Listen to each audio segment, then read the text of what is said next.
During the preparation for this conference, there was an email from Kurt to Janet about the photographs he had on the CD from the Ajar archives, and he knew they were put there by the Dutch section and made available to all the branches in the world. And he asked if he was free to use them. So the people from Holland said, yes, of course. And I said, well, from these photographs, I've made a PowerPoint presentation for the Dutch members called Annie Besant, Her Life and Work. I could show that at the conference. So they said, that's a good idea. And later on, I got a mail from Leslie where he said, you have half an hour, and I call it Annie Besant from a Dutch perspective. And I thought half an hour is too short because my presentation is 1 hour and there's not much about Holland in it. So I changed it. I could leave out a lot of slides and a lot of talk about Annie Besant's life and work because this audience already knows that. And I added some material from the Amsterdam archives, which have also recently been digitized, which were found in a box. And also, that's what I'll start with. Recently found at Naarden from the 1920s, a film reel made by an amateur, Mr. Seliger, who was then young, but later in '46 became the national president. And that was digitized too. Damon has put it on YouTube. YouTube. So you can all see all of it. I've just have 2 little fragments, and I'd like to start with that.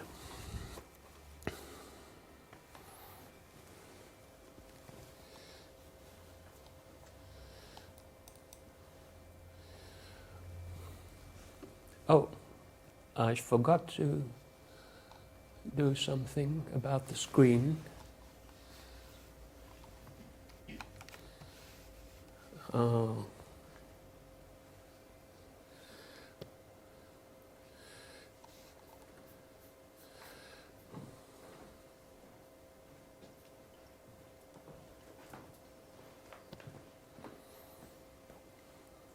And now it works.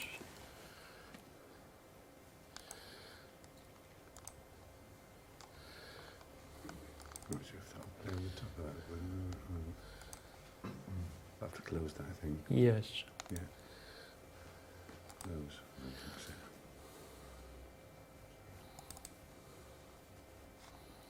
Good.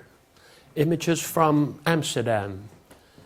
Mr. Ledbeater getting into a car after his visit there.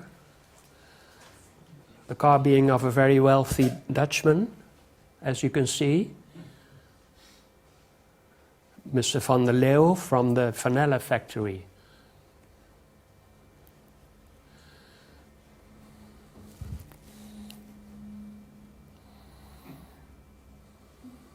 Annie Besant arriving by airplane in Amsterdam.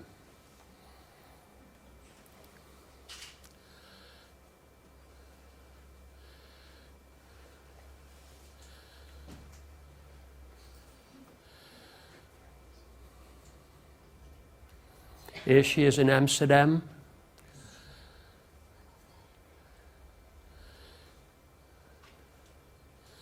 And here she is at Ommen. In 1925, the Baron of Palland donated his estate and Castle Eerde to Krishnamurti, to the Star of the East. And every year there was a great meeting, a camp, with hundreds of people from all over the world. Krishnamurti would speak, and before he would start, they would light a campfire, which you can see Annie Besant doing here and being now assisted by Krishnamurti. That happened every year. Clairvoyants saw great beings come down when the fire was lit, so they say.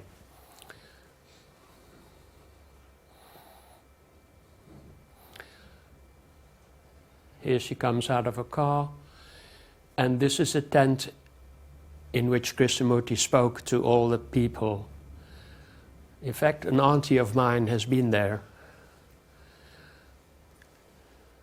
who was then about 20.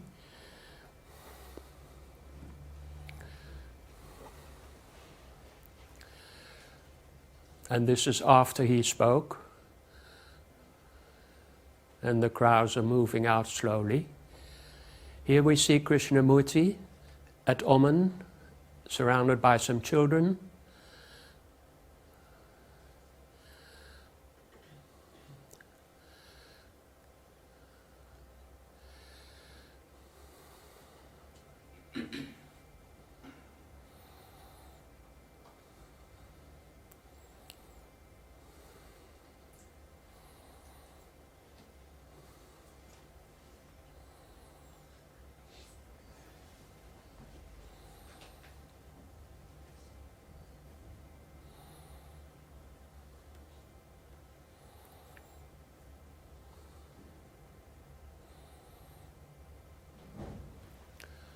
There.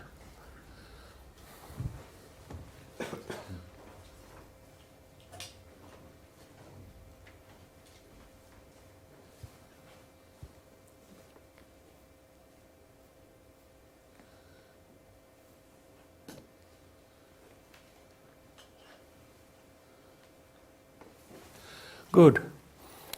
Now you can read Annie Besant, Warrior. Perhaps many of you have heard her called that before. And I would like to point out that in the adjacent room there is a display in which you can see her horoscope. Aries rising, and in the first house Uranus and Mars.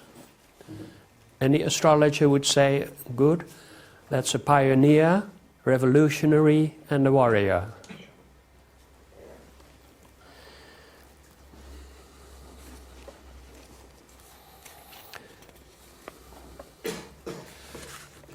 We can see more about that.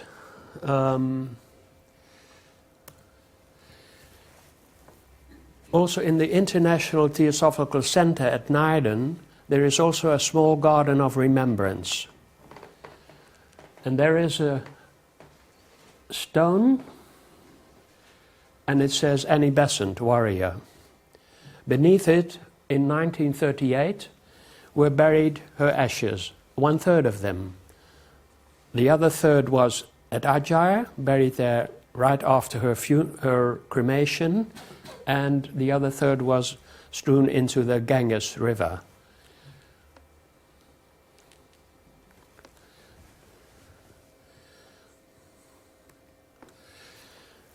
Besant Hall. At the ITC, the hall for talks and meetings is called the Besant Hall. Here you see it, the entrance, and behind it you see the high roof of the hall, and on the other side the interior. Now for the people in Holland to understand where Annie Besant started off, working for social reform and for the poor in London, I always use, oh, I'm sorry, so something before that. For your convenience, this is Naarden, the International Theosophical Center, and it was given to Annie Besant by Mrs. Mary van Egen, a wealthy, noble lady, and she had a summer house here, and the rest of the terrain was still vacant. She gave it to Annie Besant also in 1925. And this is the little garden of remembrance I showed you before. Next to it is a chapel of the LCC, and here near the entrance is the Besant Hall. what I was saying to the Dutch people to educate them in English history, I show the pictures of Gustave Doré. You probably all know that his illustrations from London, a Pilgrimage, made between 1869 and 1872.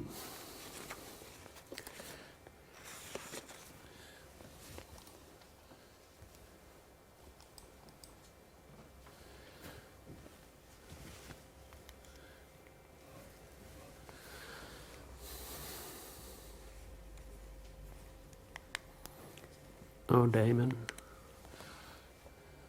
What's happening? Yep. His engravings. And this is what Annie Besant made her join the people who were working for social reform and social legislation. For instance, the coal miners, female coal miners.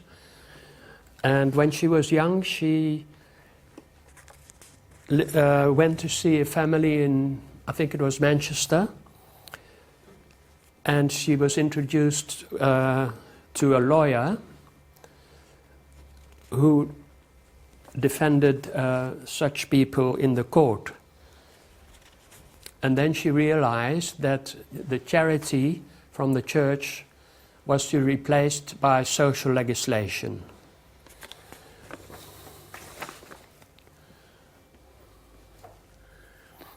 And we've all heard yesterday, we've all had information about her activities. And here she is. This is a picture from the Ajar archives, but perhaps you have it in London as well, because it's the London Workers' Headquarters. And the famous Match Girls.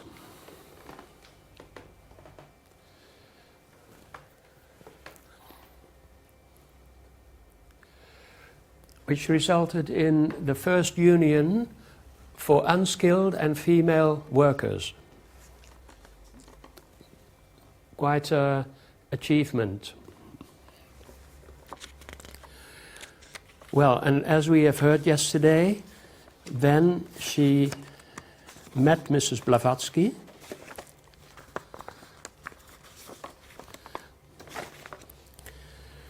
who said she had already expecting her.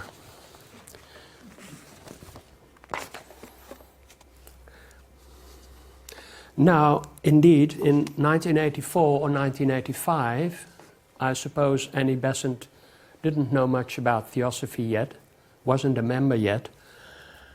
In letter number 93, Master K.H. says to Synod, "Meanwhile, use every effort to develop such relations with Annie Besant that your work may run on parallel lines and in full sympathy." Also in the collected writings, we find that HBB writes about Besant before they had met, and writes with sympathy and admiration about her work, which was known because she was all over the British newspapers, which were also available in India.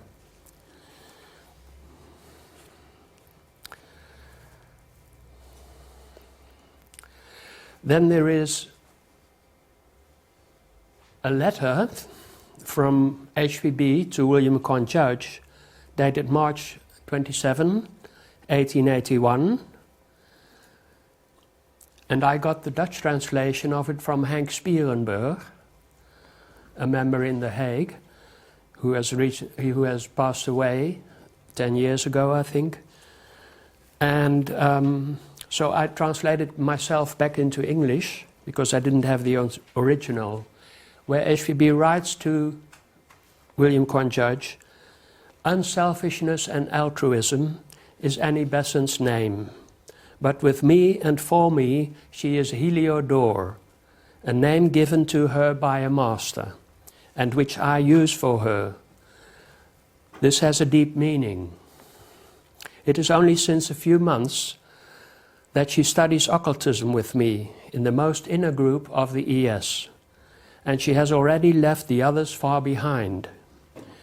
She is not in the least psychic or spiritual, all intellect, and yet she hears the voice of the Master, sees his light, and can discern his voice from that of D. Judge, she is a very admirable woman, my right hand, my successor. And when I would be forced to leave you, my only hope in England, like you are my only hope in America. Before Annie Besant left to America, HPB appointed to visit America, HPB appointed her to be the highest official in the inner group of the ES.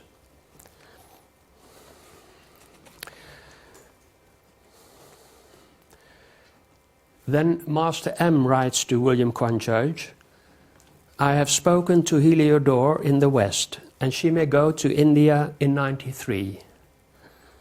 So obviously, Master M had no objection against Annie Besant's lecture tour in India, which William Quan Judge did have. So that also sheds a different light on the offended relationship between Chakravarti and Besant. And Besant would meet Chakravarti in India, as was to be foreseen. But there is more. Countess Wachtmeister writes in her pamphlet, HPB and the Present Crisis, which she published in London in 1895, the shocking charges against Annie Besant and Professor Chakravarti, for which there is not the least shade of evidence, were very revolting to my mind, and I could hardly believe it possible that William Quan Judge would use such an ignoble method. At the Indian Convention, she said, in December 1894, a universal vote of confidence was given to Chakravarti by unanimously electing him on the Council and Executive Committee of the Indian Section.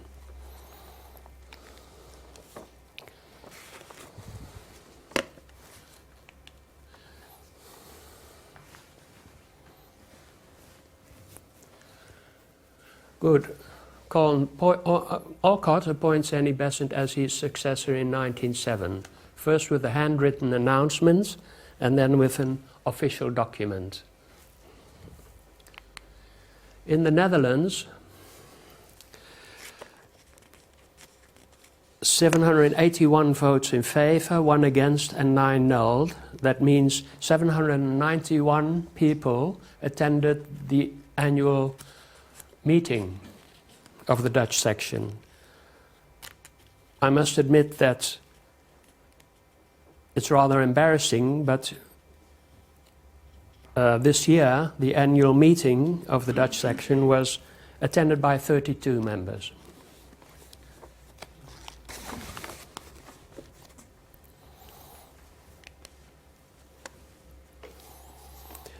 We've heard about this yesterday too. Another photograph from the Adyar archives. And you can see the warrior again, or the revolutionary. And after her internment, she was about 70, she climbed onto a table and addressed the audience without a microphone. She didn't need one. And in the second photograph you see her protected from the sun in some kind of chariot, and all the people greeting her when she was let free again. You know about her internment in Uttakamund. Old people in that climate would love to be there, but she hated it and she wanted to go back to do her work.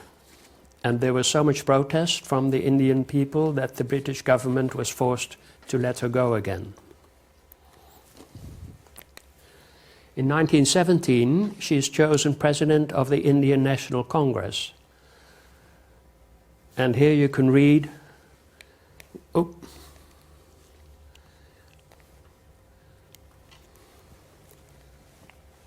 "We love you, Annie Besant."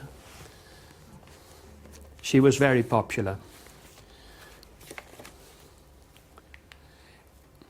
Here's a picture from the Adyar archives with Gandhi.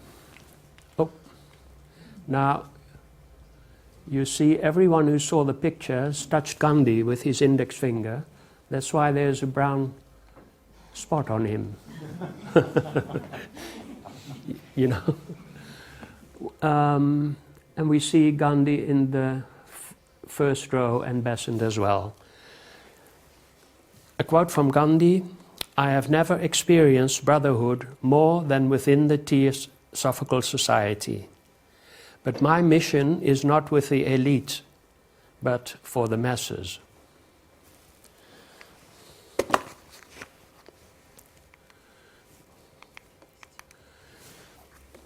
This picture, they're walking so close that it looks as if it's been photoshopped. But Photoshop didn't exist. So they were really close. And when we see that whose birthday is today, 1st of October, Annie Besant. Whose birthday will be tomorrow, 2nd of October, Gandhi.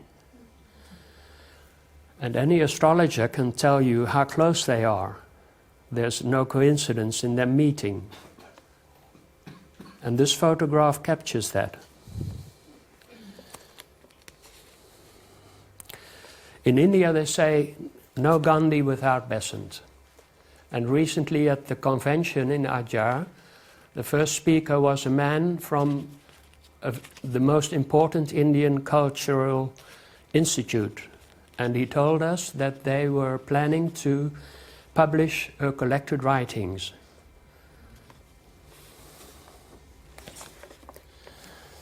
Of course, we know all her writings about theosophy, but she has read many, many articles about Indian politics of the day and pointing out her standpoint and discussing with others. Oops.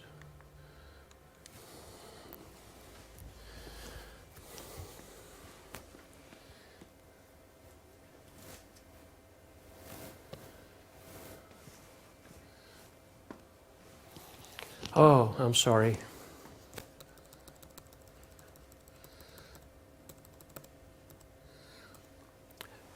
Well, we also know what she all did for education in India. So I won't have to repeat all that.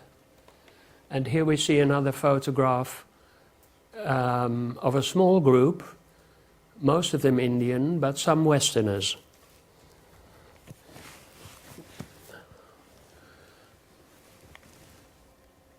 So I'd like to point out to you,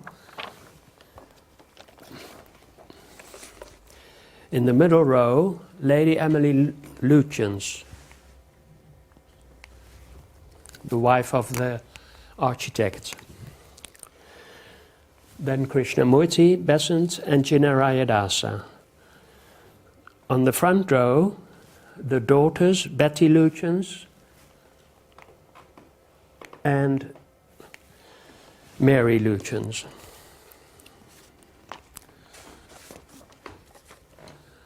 The next photograph is a larger gathering of Westerners. Every year there is still the International Convention.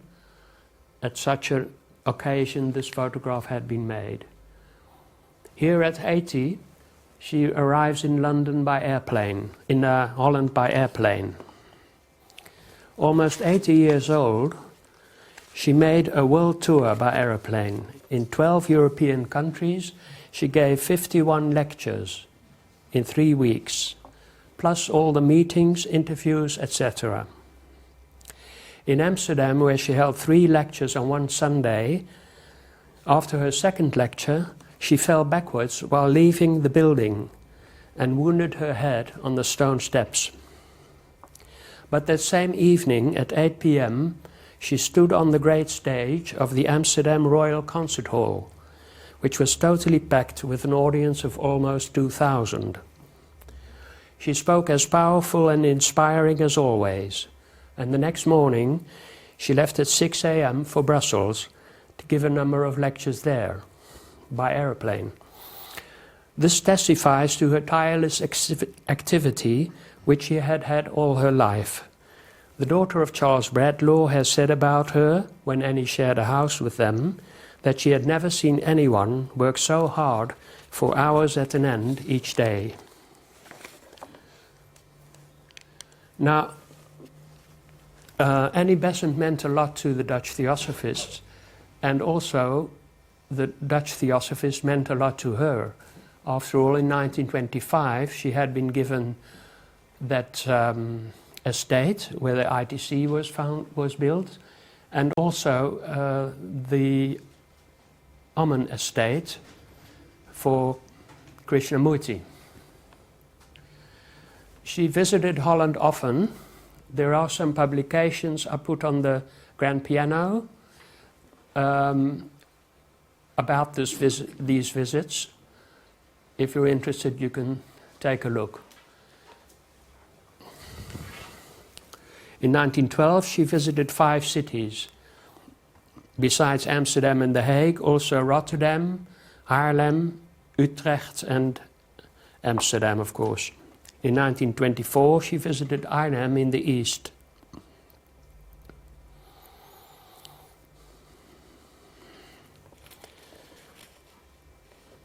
In 1929, she witnessed Krishnamurti's dissolving of the Order of a Star, and in 1930, her last visit to Europe. Some photographs found at the headquarters in Amsterdam recently, and they found in a box, and some of them had writing on the back telling the date and which people were on it, but not these. So I'm not complete yet in my information, but on the second one we can see Generalidasa, can't we?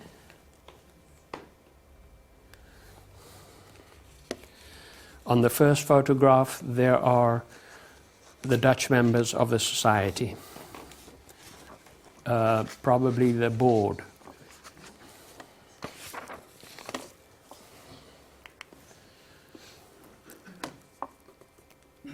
The first building of the Theosophical Society in Amsterdam was on 76 Amsteldijk. And in the backyard this photograph was taken, and you can see here the 2 important figures in Holland, Mrs. Meuleman, a spiritualist, and Mr. Fricke, who translated the Secret Doctrine into Dutch. English was not very much a language which the Dutch spoke. They spoke mostly French and German. So it was quite exceptional what he did, translating such a difficult book. He's always held in high esteem. And then, in 1926-27, by Theosophical architects, at the request of Annie Besant, for Krishnamurti mainly, this building was erected.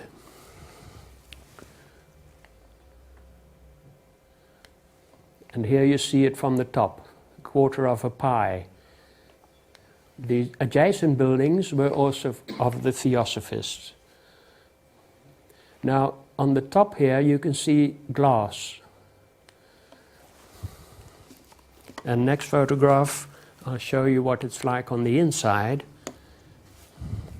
The glass was meant for the sunlight to shine on the world teacher. And so was the glass in the sides, the very long, narrow slits of glass.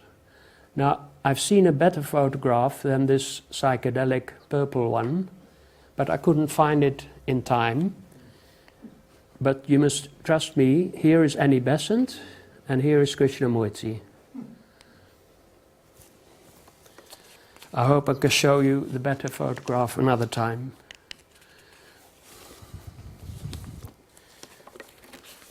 At Amman again, Krishnamurti being very solid here, and Annie Besant being very ethereal. I find it a nice picture. And then in the background, the reverse. the mother and the son, the mother in black and the son in white, and in front the son in black and the mother in white. And this is the last picture from Adyar, with all the pomp and ceremony. At those days she was cremated.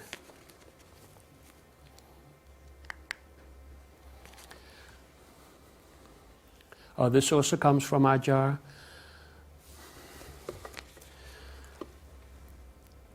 She is still remembered, as you can see from these recent articles.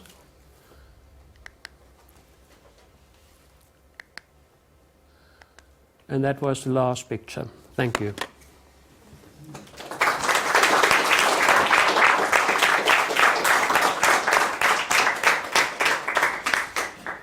Oh, what I still wanted to say, I have a leaflet here of the International Theosophical Center at Naarden, and there's, you can get a leaflet if you're interested in the bookshop, where it's between the other leaflets.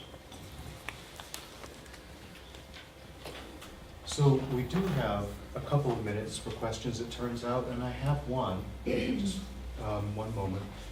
Which year was it that the Collected Writings Project was announced? Was it this year or the year before? At Adyar? Oh, of Annie Besant. Yes. That was the 31st of December 2016. Okay, thank you. Yeah. And You can still see it on video. Okay. Yeah. Can I see again the picture before the slide of Besant in Amsterdam? Because I believe I spot Jean Delville, or the greatest Belgian painter of the 20th century. Oh, It's before the one called Besant in Amsterdam. Before the one before. you know, I'm not very good at this. Let's see if Stuff. this, Um, if you press the opposite button, it should go backward. yes. Oh, yes.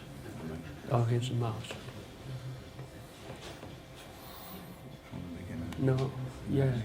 You can also. Nice scroll. Yes, thank you. Nice scroll through the page. Yeah. This one? Massimo, you tell when it comes.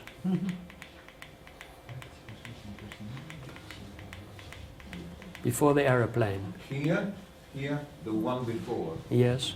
Ah, those people.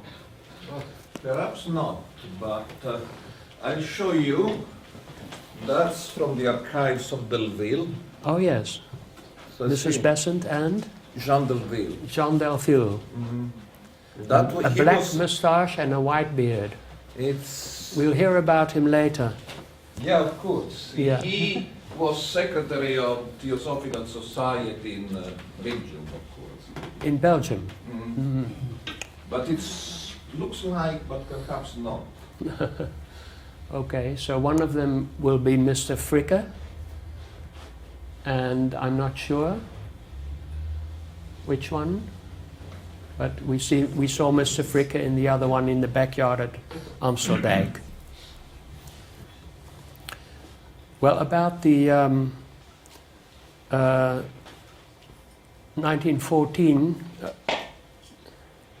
1940 to 45 was, of course, the occupation of Holland, and then the ashes and the stone on the International Theosophical Center had to be quickly taken away and hidden, because there was a danger that ITC would be confiscated, as did other property of esoteric societies in those days. So what they quickly did, they changed the stuff and said the ITC is from the Liberal Catholic Church, and so it was left alone and not confiscated. And after 1945, the ashes and the stone of Annie Besant were put back again.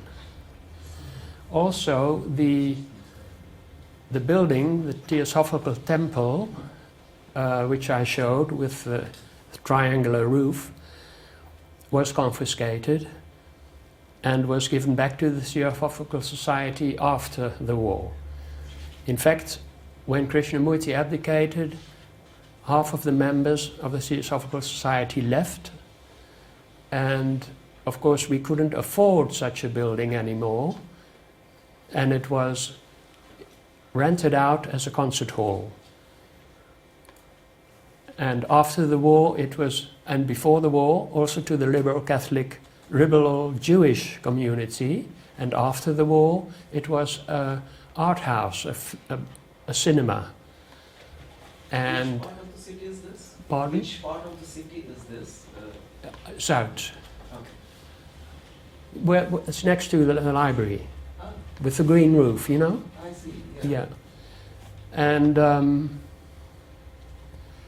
it was a cinema again, and then